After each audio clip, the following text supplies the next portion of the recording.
How to recover permanently deleted Facebook account after 30 days.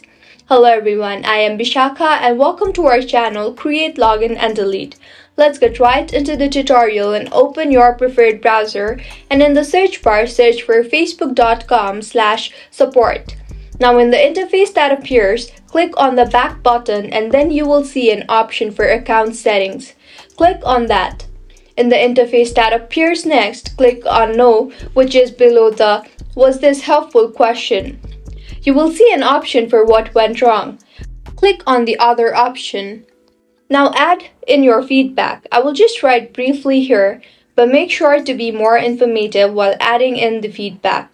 Also, make sure to add your phone number and your email address that you have linked Facebook account with. Your feedback has been submitted.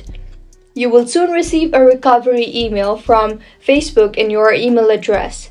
If you find this tutorial helpful, do subscribe to our channel. Thank you for staying with us until the end.